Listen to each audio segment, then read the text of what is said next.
Shalom Bapak Ibu, Saudara-saudari, pemuda-pemudi, anak-anak terkasih dalam Tuhan kita Yesus Kristus. Saat ini saya mengajak saudara sekalian untuk mengikuti renungan harian yang dikeluarkan oleh Sinode Gereja Kristen Oikumene di Indonesia dengan berpedoman kepada pola renungan harian 4M. Mari kita berdoa.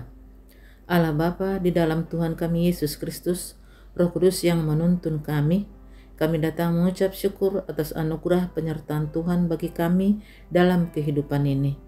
Hadirlah Tuhan dalam perenungan firman Tuhan saat ini, agar kami dapat memahami kemudian melakukannya.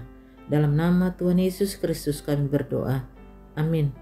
Bapak Ibu, Saudara-saudari, pemuda-pemudi, anak-anak terkasih, untuk merenungkan firman Tuhan hari ini, Jumat 4 Februari 2022, saya Pendeta Urin Cansiahan bersama keluarga secara bergantian mengajak kita untuk menerima, merenungkan, melakukan, serta membagikan firman Tuhan dari Ibrani 2 ayat 17 dengan tema Yesus mempersembahkan kurban. Ibrani 2 ayat 17, demikianlah firman Tuhan. Itulah sebabnya, maka dalam segala hal ia harus disamakan dengan saudara-saudaranya, supaya ia menjadi imam besar, yang menaruh belas kasihan dan yang setia kepada Allah untuk mendamaikan dosa seluruh bangsa. Demikianlah firman Tuhan, terpujilah Tuhan Yesus Kristus. Amin. Dari pembacaan firman Tuhan itu, kita mau mempelajari atau menggali isinya dengan menggunakan pertanyaan berikut ini. Pertama, apa kurban yang dipersembahkan Yesus di Kalvari? Kurban yang dipersembahkan Yesus di Kalvari adalah dirinya sendiri. Kedua, bagaimana caranya ya? Dengan memberikan dirinya sendiri disalibkan di atas kayu salib.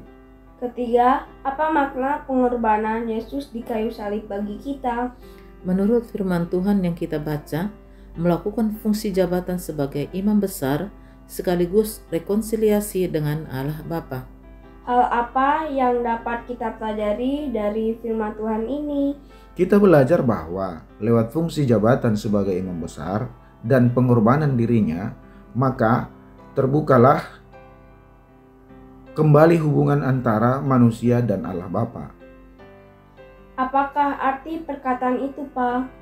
Nun di bukit yang jauh, tanpa kayu salib, lambang kutuk nestapa celah. Salib itu tempat Tuhan Maha Kudus menebus umat manusia.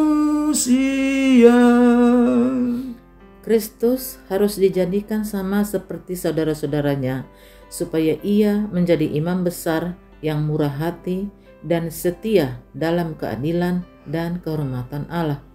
Dalam hal yang berkaitan dengan keadilan dan kehormatan Allah untuk mengadakan pendamaian bagi dosa-dosa dan menyelaraskan pemulihan manusia. Ya, karena dosa terjadilah jurang lebar dan perselisihan di antara Allah dan manusia.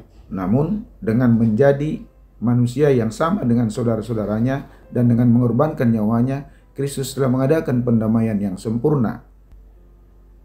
Terpujilah Tuhan kita Yesus Kristus. Hari ini kita diingatkan bahwa lewat keserupaannya dengan saudara-saudaranya dan pengorbanan dirinya di atas kayu salib, fungsi Kristus sebagai imam besar membawa kita kepada keselamatan. Berdasarkan firman Tuhan dan uraian pengajarannya hari ini, apa yang menjadi komitmen kita lewat renungan kita hari ini?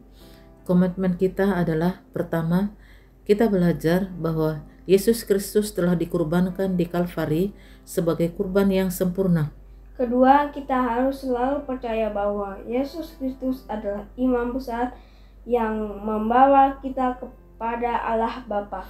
Ketiga, kita sudah diperdamaikan oleh Yesus Kristus dengan Allah Bapa. Maka marilah dengan keberanian yang penuh mendekati tata hadirat Allah. Mari kita nyatakan komitmen ini dengan memohon pertolongan Roh Kudus dalam mewujudkannya. Mari kita tutup saat teduh kita ini dengan berdoa. Mari kita berdoa.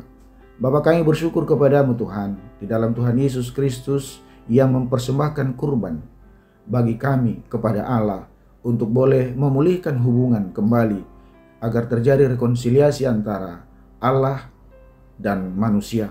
Terima kasih Tuhan kepada Yesus sebagai imam besar kami yang memberikan keselamatan kepada kami atas dosa-dosa kami.